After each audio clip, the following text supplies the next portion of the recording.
All right, here is my interview with Civilla, and if it goes over 60 seconds, which it will, you can watch the rest of it on TikTok, which allows 10 minutes. But if you're watching this Instagram, Facebook, welcome. We are at PodFest. Did I get your name right, Civilla? You said it perfectly. Thank you. Excellent. And what I'm doing is mini interviews here at the PodFest Festival, getting to meet all the amazing podcasters that are here, and just letting you discover them. And we're doing it in Reels, because that's what everybody likes these days. It's all about the Reels. All about the Reels. And you've just started on TikTok, so I'll tag you underneath, however this all works. So what is, what do you have a podcast? I have 2 podcasts. 2? Show off. All right. What are they? One is Childless, Not by Choice. Oh, okay. Yeah, because I heard you talking today, because that's... Probably at the TEDx talk. Yeah, I just came in right at the end of that, and I was like, oh, I want to talk to that woman, because Yes. I am childless by stupidity, probably, I guess. I don't know if that falls in the category. Okay, so that's the first one. Yes, that one will be 7 in July. I just posted episode 140. And so 7 years? Yes. See, I've been thinking, I guess podcasts have been around that long. I've been researching this for 10 since 05. Yeah, I know. I remember actually, more than 10 years ago, I was like, how do I do a podcast? And I was going to work with a producer, and I took a class for a whole day, and I still never did it until like 2 years ago. Finally just said, okay, how do I upload a file? And I just signed up for hosting and did it. So you're on the ball. Yeah. Okay. So I had help. I had 2 Scottish gentlemen who I found on Blab all of those years ago. Anybody remember Blab? Wait, that does sound familiar. What is that? It was kind of like, what's the name of that new place now? That new community that everybody's talking about? Not Discord. No. Not, Oh my gosh, what is it called? not Trump's Truth Social. Not, Meet Me on, not Facebook. No. Not Instagram. I can't remember what it's Line, WhatsApp. called. No. It's a community. My goodness, I can't believe I can't remember Like where what it people is. talk on, like Reddit? No, it's not Reddit. Not Quora. No. We could list off every website in the world. Remember after we finish recording. So yeah, Friendster, like out of MySpace, but No. Blab. So it's a new So it was old.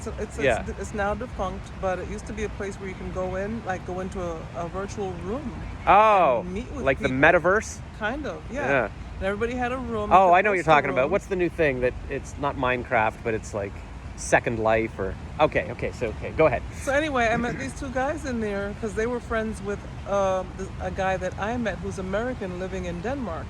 And I was like, Denmark, an American living in Denmark, how cool. So we befriended each other. And then these 2 Scottish gentlemen would come in, and we would all just always be meeting up in there. Weird, right? Yeah. Anyway, they helped me set up my podcast, created my colors, helped me with my colors. They worked with me virtually down into their morning. And Wow. Now awesome. And now my podcast, I will always be thankful to them for everything they did to help to get me started. Is that even their job? Like their podcast No. expert? They were just sort of knew about it. And They were like, just knew about it. They knew more about it than I did, and they said, I'm going to help this girl. Hi, we're going to help this lassie, this American lassie. Doesn't know how to do a podcast. That's just wrong. We've got to build her to the biggest Got that podcast. accent down. I acted in a commercial years ago. I wrote a commercial about a little mini man that it was for mini Nutri-Grain bars, and I was like, I was like, what if there's a little tiny Scottish guy? He's like, I'm not sure why they call them mini, because they're huge, because they were bigger than me. And then the client, Kellogg's, was like, we like the way you present it. We want you to be the guy in the commercial. How cool is that? And so I just did my Mike Myers accent, and then I wound up doing another one with for a cartoon called Time Warp Trio, where I was like a Scottish guy, and yeah. That's pretty good. It's pretty good. I took a dialect class for my second commercial, and the teacher was like, yeah, you pretty much got it, So Okay. I had a cassette tape that I had to listen to, like, it's roll your R's. And I was like, so yeah. Yeah, they were very helpful. I will always remember them. Awesome. Well, we should go to Scotland and visit them sometime. Yes. And then my other podcast is just 25 episodes, and it's called Not Just Another Religion and Politics Podcast. And I kept it at 25 episodes because that's all I had to say on the subject. Oh, you're done. It's like a mini-series. It's a mini-series, yes. That's good. Yes. Like, you want to be like Seinfeld, you go out on a high, you're like, we're done. Right. And can you see that you still get listens? Oh yeah, people tune in, they listen, and I'm going to just keep it live. I plan on Sure, don't take it down. Oh, yeah. People want to come in and listen. I mean, and there's no more news in politics or religion, so there's nothing more to talk about. Never changes. No, I'm just. Well, you can maybe pick it up again. People will be like, we want a revival. We want like the Friends revival. We want to hear more about.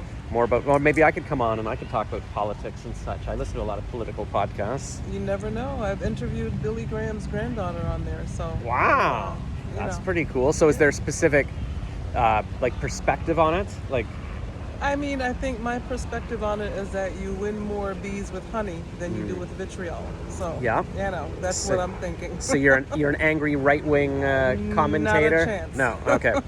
But yeah, I like to be the great unifier myself. Like I can sort of see all perspectives, and I like to assume people have good intentions, and this is why they view things and stuff. So yeah, well maybe we can do that together. I'll come in and we'll do the honey podcast or whatever.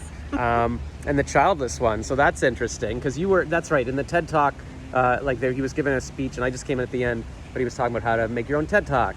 Right. And you were saying, he was saying like your thing is I assume you're childless, and you're teaching people with children what it's like to be childless, so that they understand us. We understand each other. Mm-hmm. We need to connect more, and my whole thing was empathy. Right. And so I asked him because he was helping us create titles for our TED Talk, and I just couldn't come up with anything more than empathy, although empathy is what I want to create. Yeah, and he said, it's good if you can boil it down to one word, but also, for the title, empathy is too general. You want to be a bit more niche down, so people will be like, it's something like what I learned about empathy because of being childless, or it's something like that, and then it would draw in the childless people, and then it can grow from there. And he's like, and you might have you're a woman of color, is what he said, and you might connect with people differently than a 40-year-old white guy. But I mean, of course, I'd be interested in a podcast, and it all became very awkward. And yes, my June episode is going to be with a 40-something-year-old white guy. All right, maybe me.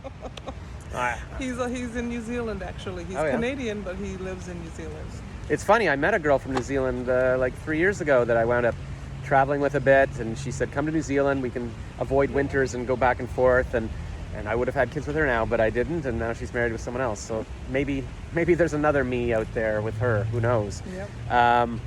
But life, that thing called life. Yeah, I guess, and that's been the theme of Podfest. I keep telling everybody, here's my regrets about everything, and it's like, you got to keep moving forward. You can't be like, why didn't I marry that girl or whatever. Yep. But that is my big regret. We got 2 minutes left, but in terms of being childless, it's like, I had great girlfriends in my 20s and 30s, and I'm like, I could have locked it down. I never sat down to do the math. Like at 35, like you magic need to, number. Yes. Yeah, you need to do it or not. And I was like, I'll just, At least for the women. Yeah, at least for the women. But even to have that time, like, maybe I could have a kid now, but I would rather have a grown-up kid now that I could talk to, and grandkids. Like you can't get back that time. Then dealing with the terrible twos right now. Yeah, you could be, but I still yearn for it. Yeah. But then now I got to meet a woman that's like 20 years younger to be able to even do it. It's all very frustrating. But maybe you have some words of wisdom because you're the expert. Like you just said, you can only look forward at this point. Look forward, be positive, and do the best with what you have now, what you have left. Yeah. You never know what's coming down. Yeah, I mean, I had an uncle that, he was 47, met my aunt when she was 30, and they had a couple of kids. Dean Graciosi, I love. He's had a couple of kids after 50, but he's already got teens. But what was I going to say? I had some profound thing. I keep looking for celebrities that don't have kids, and I was just Googling Ricky Gervais, and he decided not to have kids. So it's Ricky Gervais and Bill Maher, the two that don't want kids. So I'm like, okay, they still seem to have fun. Right, and I speak to people who don't want to have kids as well. Yeah, and you should have that choice. Oh, for sure. I mean, of course. I mean, there's a lot of people we would be happy if they didn't have kids. Right. So that's good. Well, maybe every day when I'm feeling sad. Jennifer Aniston, by the way. Oh, yeah. How did that ever happen? I would love to interview Jennifer Aniston if anybody's listening that's connected, because we know about that 60 degrees of separation. I think it's 6, but yes. Yeah. But 6 degrees of, there's probably 60 between us and Jennifer Aniston. No, I know. I'm just kidding. It's the Kevin Bacon thing. Positive. Yeah. It's like it's probably like 2. I mean, I know people. I don't know. Yeah, all right. Let's get Jennifer Aniston on. Because